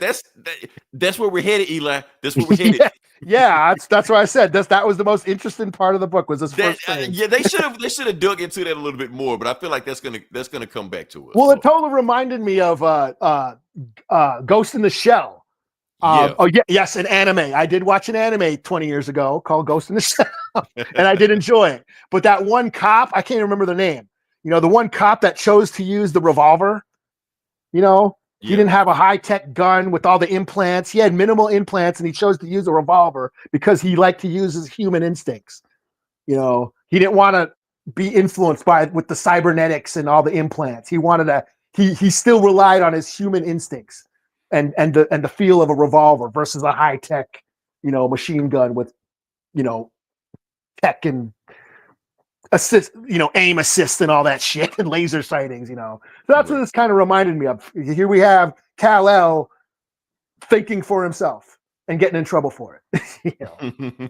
So yeah, no, that's interesting. So I'm pretty sure all is going to come back around, and there's a theme of that in this very story also. We're going to come back to it, like it's going to bookend. All right, so now we get to present day, and now we got Superman versus Lois Lane. Lois Lane is a Lazarus agent or some shit. She's a soldier, and she handcuffed him, and bam, she shoots him in the face, So he's just like, damn. And she keeps doing this over and over in the book. And he's just like, and he's trying to break the handcuffs, but the handcuffs are made out of some technology that for some reason he can't break. And he keeps saying, she chuffed me because, like I said, he's new to this planet, so he doesn't know the language yet. Like he doesn't fully understand language. He's saying chuff instead of saying cuff, And so the AI is telling him, and we tell my AI, the AI, like, don't worry about that. Don't rip her arm off. I will get the cuffs off for you. You just make sure she's safe while we do that. So while she's doing that and shoot him in the face and shit, that's when the peacemakers, all of them show up and shit like that. And you start hearing shit like, oh, he's just threatening her. He said he's gonna rip her arm off. Superman's got a gun. You see it? Shoot him. So he already know that. He knows if he's Superman, he just shoot him and ain't gonna do shit. But he's worried about her dying. So he protects her by forming a cape. That's the first time we see the cape. Now the cape has some kind of sentient thing that just pops up, and he calls it red dust or some shit. Something, yeah. Yeah, so it protects her. So, but the cape moves by thought, so it's different. Like a Spawn cape. Right, like it's definitely a Spawn cape. Super Spawn. And while he's protecting Lois Lane, she shoots him in the face again. He was like, wait, will you quit doing that? He was like, no, you were prisoner. I mean, you're whatever. She keep calling him all kind of names and shit like that. So he just decides to up and away because he was like, they're gonna keep shooting her. And so he just jumps off, leaps. Now, is he flying? Is he leaping? We really still don't know yet. And that's when the peacemakers just like go ahead and shoot him out the sky. So they shoot 2 bullets at him, peace at all costs. So they shoot 2 missiles at him, and the red cape, the dust, what you want to call it, protects him, and they fall to the ground, boom, and he gets up, he protected her. So he leaped about 8 miles. And she wakes up and shoots him again. He's like, will you please stop shooting me in the face? And they start arguing and shit like that. Like, why you quit doing this shit? You just some bulletproof hippie terrorist. You think you know everything. He's like, that's the problem with people on your planet. You thinking you're smarter than everybody else till they open up their mouth. She's like, my planet? Who are you? And before they get into it, bam, that's when the peacemakers show up again. They're just shooting at innocent people. They don't care. And Lois started realizing, whoa, why are her people shooting at innocent people? And Superman's just tired of it, throws a car at the helicopter, hits it, like, these are the people of steel. It's a helicopter tank. A helitank. It's a helitank. Yeah, what? You're like what the fuck? Right. So the helitank crashes into the nearby town, smashes into it, and Superman's like, oh, we got to go help. So they jump over there. He leaps over there, saves everybody with his cape, freeze breaths the fire out of there, and gets everybody out of there safely. And Lois doesn't shoot him because the more she sees that he's saving people, meanwhile her people are endangering people. And she also liked the way he smells. I think he's hot, and she loves his emo. Oh yeah, he smells like what's that, Dr. Burberry Squatch? like shit. Yeah, Dr. Squatch soap bar. That bourbon Birchwood or what? X body spray or some shit. Yeah, all this shit. Yeah. So there, and the cape is healing people. So he's doing it, and so then, but it took so much of him to do all this shit. Now he's weakened, and so Lois is like, okay, I can shoot him right now, put him out of his misery. Justin weakened, right? But then she's like, you know what? Nah, she puts a gun back, and she's like, okay, and he just says thank you, and that's when she's just like, you know what? You ain't all that bad. He was like, okay, yes, I'm from another planet. My planet is called, and right before he says that, that's when the AI unlocks the cuffs. You're like, oh, cool. I'm unchuffed. He's like, cool, bye. And then leaps tall buildings and think about it. He just jumps out of there. She's like, oh shit. Then we got Lois Lane back, writing her report. And while she's writing her report, the AI keeps auto-generating what they want her to say. Oh, so you saying he's a dangerous under level 8? Like, no, I didn't say that. And the thing is, it's not an AI. It's Brainiac. Brainiac. Yeah, the Brainiac. Yeah, it was like a Brainiac system or something. No, it's a dude. It's Brainiac. Oh, is it? Because she's saying, the Brainiac. But they think it's AI. The Brainiac program or something. They mentioned that. Yeah. Yeah, and all this shit is dangerous right now. Eli is talking to us because, okay, yes, if the AI is making us do everything, who's programming the AI? Mm-hmm. So. Real world shit. She's just mad at the computer because she thinks it's computer doing it, not a dude telling her to do everything about it. And that's when her, commanding officer comes in. They don't say the name of the commanding officer. I'm gonna say Perry White. I think it's Perry White.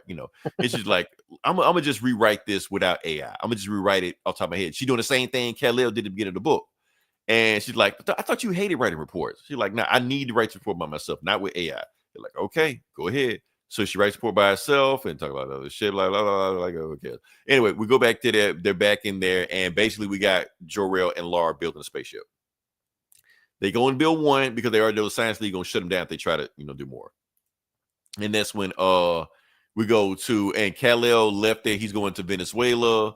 And when she finished writing it, rented by Lois Lane, she's there. And that's when we go back to that city where that heli tank crashed at, that they freeze breath. You see all the peacemakers there, and the peacemakers refer to all each other as Smith. Hey, Smith, what you doing, Smith? Smith, I'm good. Okay, Smith. Because peacemaker renamed Christopher Smith. So they're just like, I bet you they know, one of these guys know where Superman went. It doesn't even matter. We have to teach them a lesson that peace has a cost, and they just kill everybody in the town. To be continued. Yeah. So, yeah, that's the book. So, Superman goes to another town. Peacemaker's tracking him down. Lois Lane is a soldier, but she's thinking about becoming a reporter. It's like everything old is new again.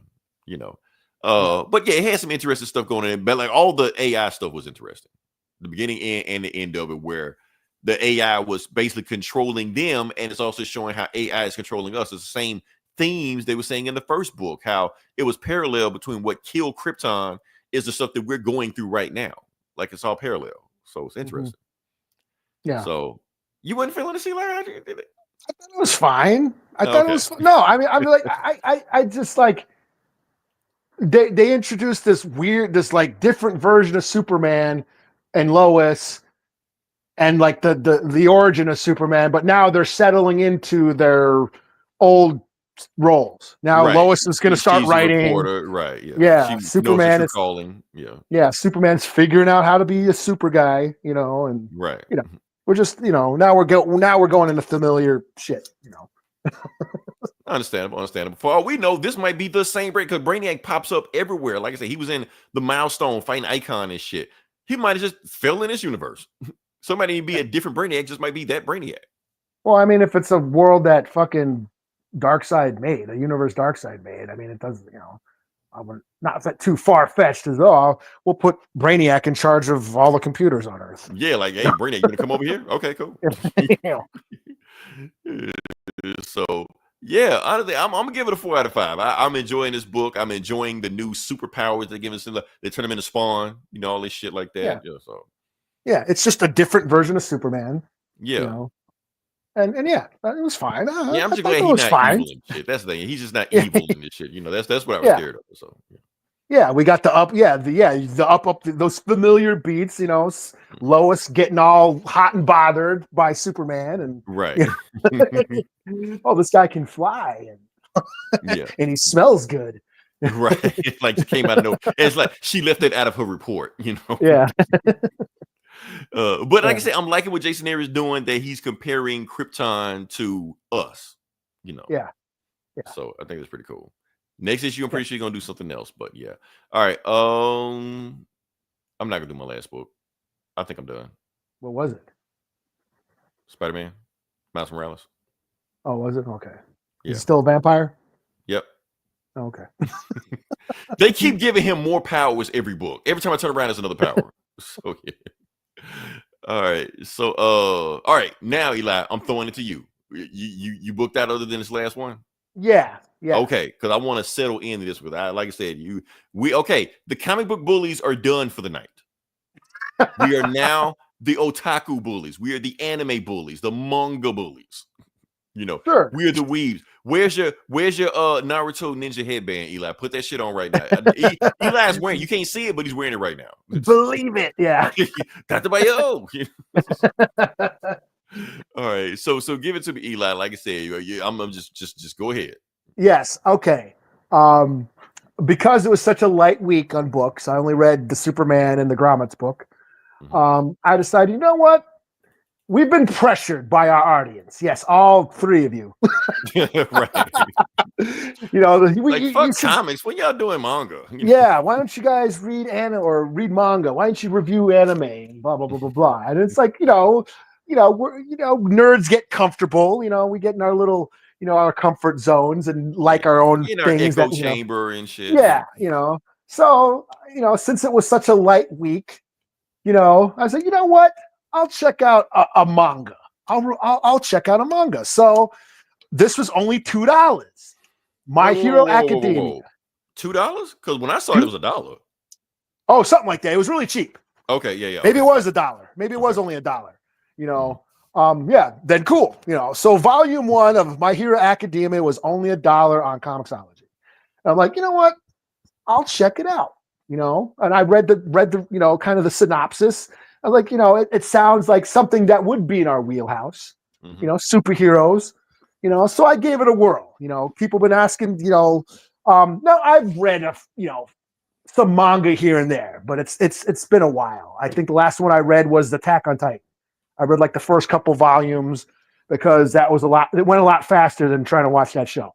I think I read like One Punch Man or some shit. But yeah. Yeah, I've read a few, Blade of the Immortal, Crying Freeman, like back in the 90s. I've read a couple, Blood the Last Vampire here and there. But I'm not like I'm not an otaku. Yes. Right. Same thing with anime. I've sampled a few over the years. I love Cowboy Bebop just because that's just awesome. But that's old people anime though.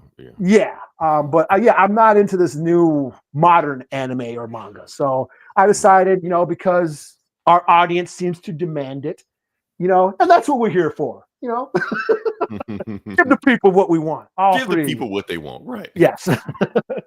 So I decided to check out My Hero Academia, and so it starts out with this kid. First off, how do you read this shit? Because it was the backwards way. In fact, after I read this, and this was volume 1, so it was like 7 issues.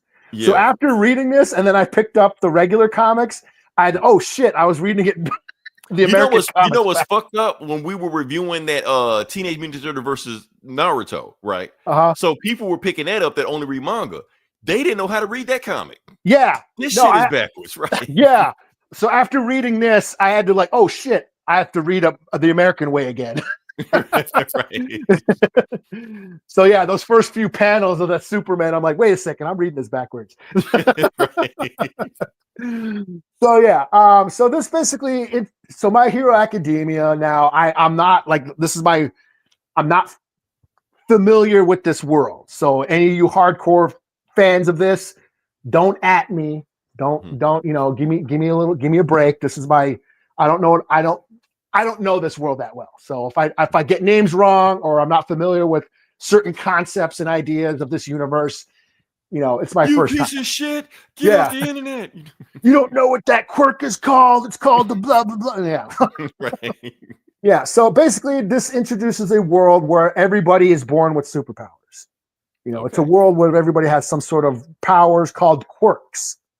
And this one kid, what's his name? Midoriya. I think his name is Daiku, but I think that's a nickname. Oh, you fucked up already. Yeah, see, see, that's the thing. I was getting a little confused. Is his name Midori or is it Daiku? I think it's Daiku is his nickname. But anyways, this kid was born without a quirk.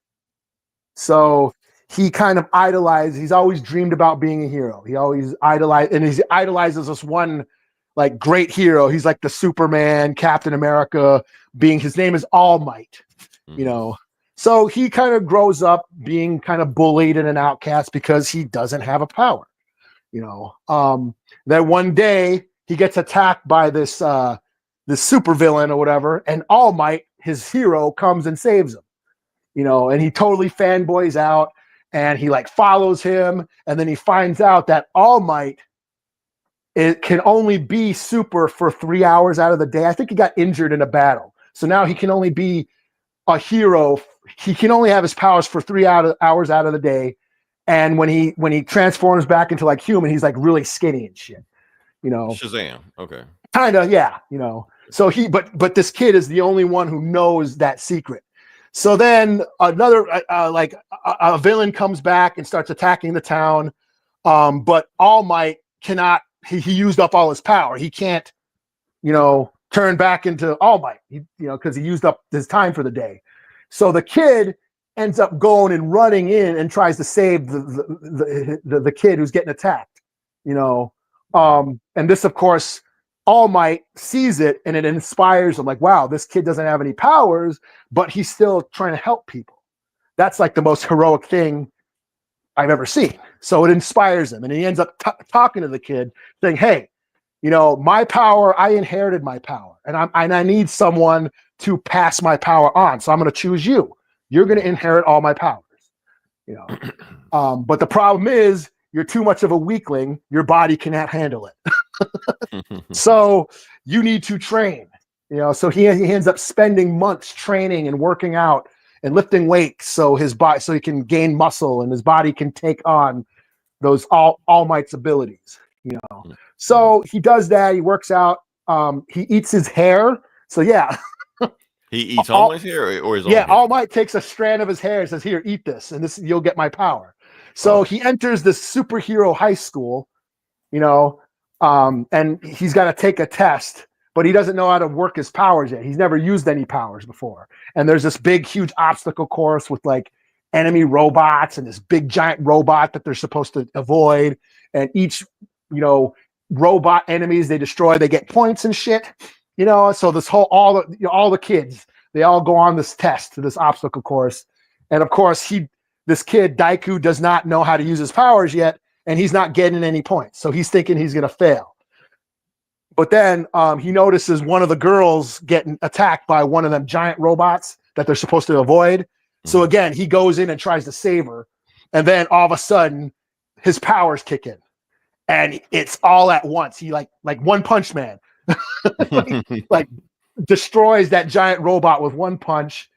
But he used up all his, because his body wasn't weak or not strong enough to, you know, use all that power. His arm gets broken. His leg is all fucked up, you know, and he ends up almost falling to his death. But the girl had like floating powers and saves him and shit, you know.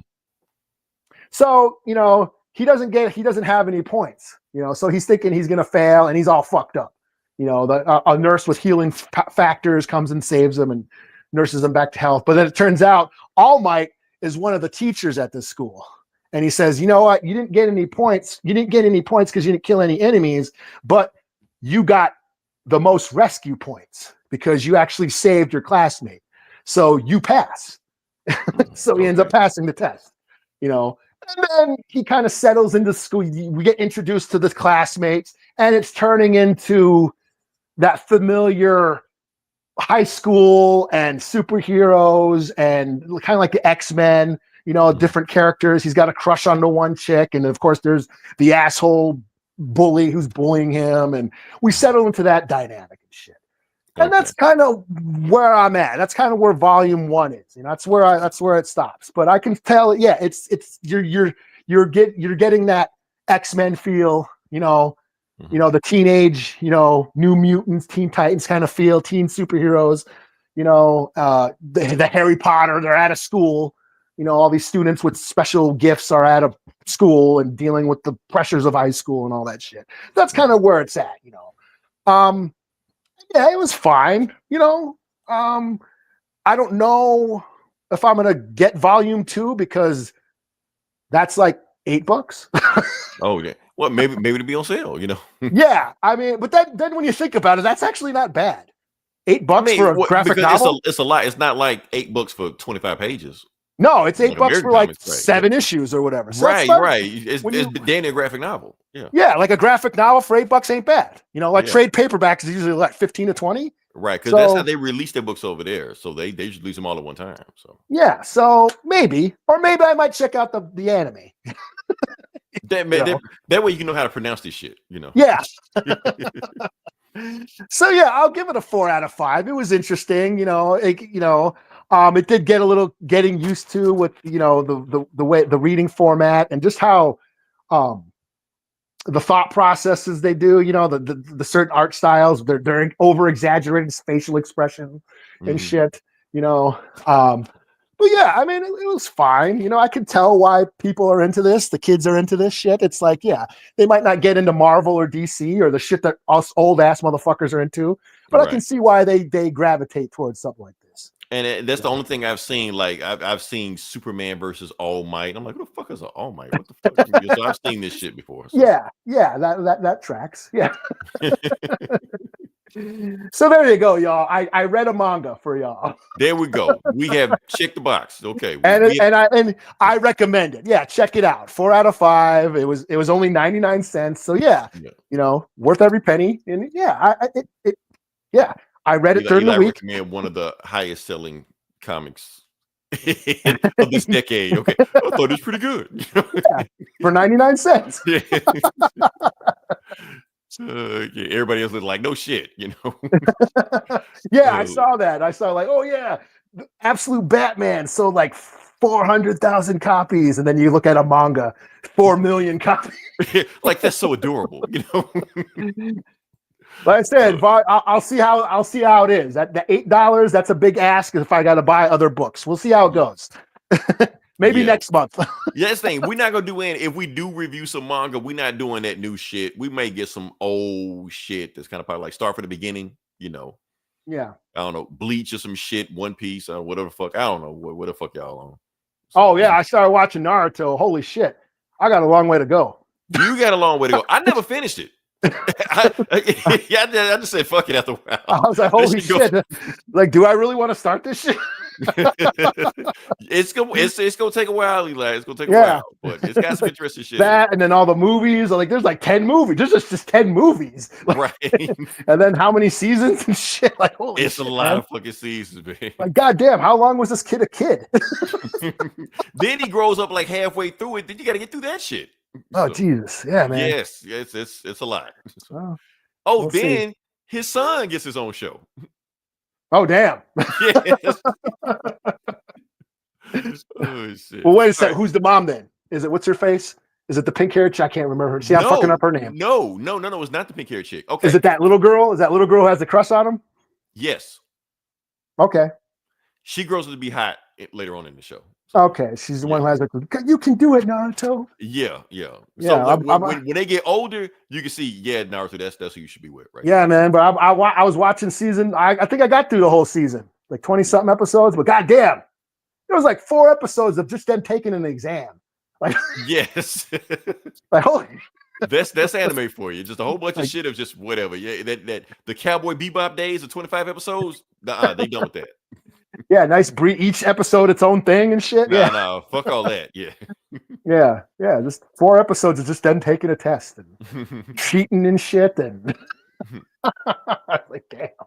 And the fucked up part about it is probably filler. None of that probably even happened in the manga. That's the thing. The manga just flows. It just goes. Yeah, that's why. Yeah, like when I was reading Attack on Titan. My kid loved Attack on Titan. The anime, he watched like all the animes, saw like the live action movies. He loved that shirts and all that shit. He loved it. And I was trying to watch the anime, and then I just grabbed one because he got the mangas too. And I just grabbed the manga and read it like an hour later. I was like, damn, okay, I didn't have to watch the manga. That 7 issues that you just reviewed, you probably went through like 2 or 3 seasons right there. Probably. But if y'all want to review some more manga, throw some recommendations in there. We may check out some shit. Those recommendations. Yeah, something I like ninjas. Yeah, the only thing that's keeping me interested in Naruto is the ninja shit. The ninja shit. They go deep in the ninja lore. Yeah, like all the powers and the shit that's actually Japanese lore, like the shit they know. Yeah, that shows up in Naruto. So yeah, he's got the demon inside him and shit. Like all that shit's cool. You show me shit like that, Right. All right. So, anything else we got, or no? That's it. I'm booked out. Like I said, it was a light week. This was not a light week. This was another epic one. Yeah. Well, I mean, for books, I didn't read many comics. I only read. Me neither. I had one. I'm not gonna review. It really wasn't worth reviewing. But yeah. But like I said, next week we're gonna come up with something else. I know we're gonna figure out. We will figure out something else. Maybe review some more Creature Commandos. Maybe Creature Commandos will sell both of us next week. I don't know. Yeah. So, there you go. I'm sure. Yeah. I got Skeleton Crew. And you got Skeleton Crew. We'll review that also. So yeah. Until then, this is Leroy.